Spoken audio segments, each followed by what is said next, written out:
Bonjour chers frères et en Christ, que la grâce, la paix, la miséricorde de notre Seigneur Jésus-Christ vous soit abondamment multipliée.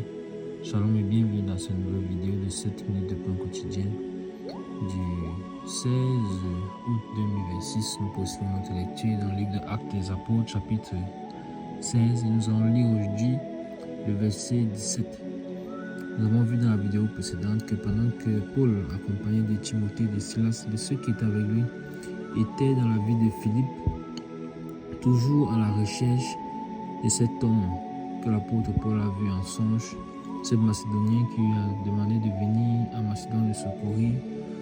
Alors, pendant qu'ils étaient là en train de prospecter, ils sont retournés à ce lieu de prière où ils avaient auparavant rencontré Lydie qui avait donné sa vie au Seigneur, non seulement elle, mais toute sa famille, qui avait accepté le Seigneur, qui avait reconnu que les paroles qui sortaient de la bouche de l'apôtre Paul étaient paroles de vie. Le Seigneur lui a ouvert le cœur et donc elle a reçu cette parole, elle a été baptisée ainsi que toute sa famille.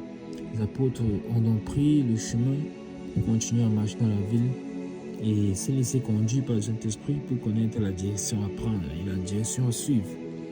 Et pendant donc qu'il le faisait, nous avons vu au verset 16 qu'il y avait une servante qui avait un esprit de python. Il y avait donc des hommes qui contrôlaient sa vie et qui se procuraient un gain en la faisant deviner par cet esprit de python-là. Et on a donc vu la main de l'ennemi voulant toujours venir s'aimer le découragement, alors que les apôtres sortent d'une séquence où ils ont vécu des choses merveilleuses en entrant dans cette nouvelle ville et en rencontrant Lydie qui a donné sa vie au Seigneur. Voilà déjà une âme sauvée, non seulement elle, mais également toute sa famille. Et en plus de cela, après cela, elle les a pressés d'entrer dans sa maison. Et ils ont fini par céder. Donc elle a reçu même encore une double grâce de recevoir les apôtres du Seigneur. Alors, les voici donc qui marchent. Et pendant qu'ils marchent, donc l'ennemi vient avec découragement. Cette femme-là, cette servante-là, animée d'un esprit de python.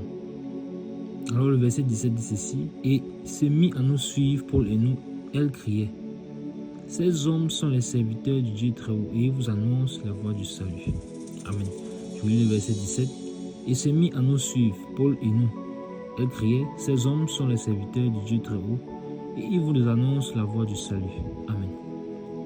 Donc, qu'est-ce que nous constatons donc? Cette femme-là, animée d'un esprit de python, qu'est-ce qu'elle faisait? Elle devinait.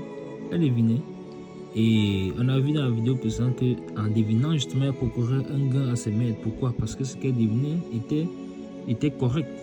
C'était correct, mais sauf que c'était un esprit de python. Et la divination, c'était des choses du passé, en fait.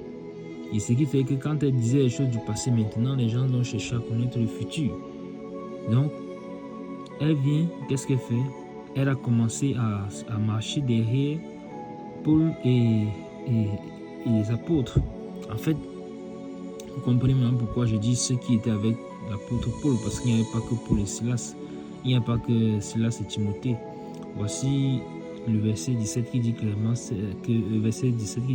que elle criait. Ce verset dit elle se mit à nous suivre, Paul et nous.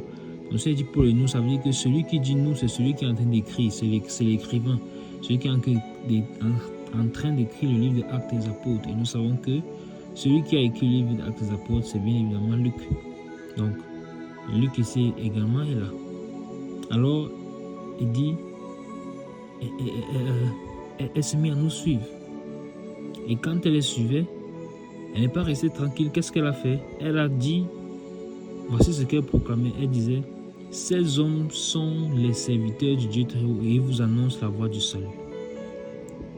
Cette parole, mais cette phrase, ce que cette femme dit, une fois de plus encore, c'est correct. Paul, Timothée, Silas et tous ceux qui sont avec la ce sont les serviteurs du Seigneur. Ce sont les serviteurs du Seigneur et ils annoncent effectivement la voie du salut. Mais la source n'est pas bonne. La source n'est pas bonne. Il ne suffit pas juste de dire ce qui est correct, mais la source. Quelle est la source? Quelle est la source? Voilà pourquoi dans ces temps de la fin, il nous faut absolument le discernement. Nous ne devons pas nous laisser tromper parce que même en ce qui concerne les miracles, quand les miracles se font, quelle est la source? Quelle est la source? Nous devons toujours checker la source. Et c'est pour ça que, encore une fois de plus, nous devons avoir l'Esprit de Dieu. Car l'Esprit de Dieu, c'est le seul qui peut rendre témoignage à notre esprit. C'est le seul qui peut nous donner le discernement pour pouvoir juger. Et ne pas nous laisser berner. Alors, elle dit, ce sont les serviteurs du Très-Haut et ils vous annoncent la voie du salut. On va aller plus loin. Donc, toi qui écoutes cette vidéo, je suis en train d'annoncer la voie du salut. Je suis en train d'annoncer que Jésus-Christ est le Seigneur et le Sauveur. Est-ce que tu as déjà donc accepté Jésus-Christ comme Seigneur et Sauveur dans ta vie?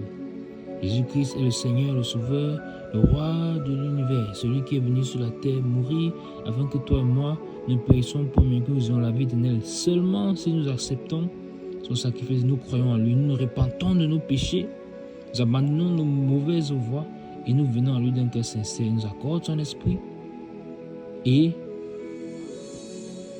voilà comment nous recevons la vie éternelle. C'est ce que j'ai eu à faire par la grâce de Dieu et j'espère que c'est le cas pour toi. Et si ce n'est pas le cas, fais-le rapidement, ne tarde plus, car nous sommes dans les temps de la fin. Et si une fois que tu as fait cela, entre dans les eaux du baptême, fais-toi baptiser pour pouvoir marcher en nouveauté de vie selon les voies du Seigneur, en t'identifiant à sa mort et à sa résurrection, en entrant dans les eaux du baptême et en ressortant justement aussi des eaux. Alors voici cette femme qui dit: ces hommes sont les serviteurs du Dieu très haut, du Dieu très haut. Donc, même cet esprit-là reconnaît que l'esprit par lequel il agit, ce n'est pas l'esprit de Dieu. Et c'est un esprit ténébreux, diabolique. Mais elle dit, ces hommes sont les serviteurs du Dieu très haut. Donc, c'est parce que Satan lui-même connaît, ses agents lui-même connaissent. Ils connaissent qui est Jésus-Christ. Ils connaissent qui est le Dieu très haut.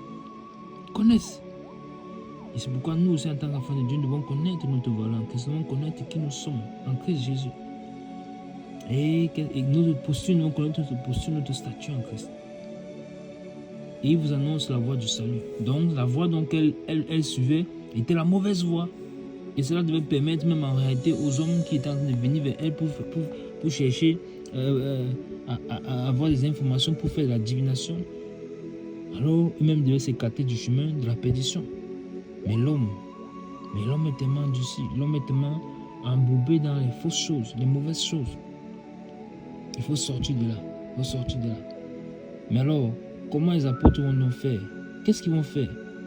Puisque cette femme, ils ont déjà reçu le discernement que c'est par un esprit de Python qu'elle parle de ces choses, qu'elle dit ces choses qui sont correctes, qu'elle donne ces informations.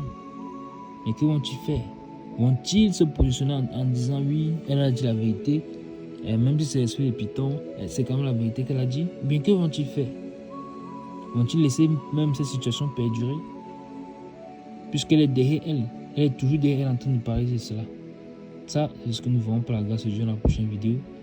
Nous arrêtons là pour aujourd'hui. C'était tout pour les 7 minutes de pain quotidien. Ce jour, que la grâce, la paix et la miséricorde de notre Seigneur Jésus-Christ vous abondamment multiplié. Shalom.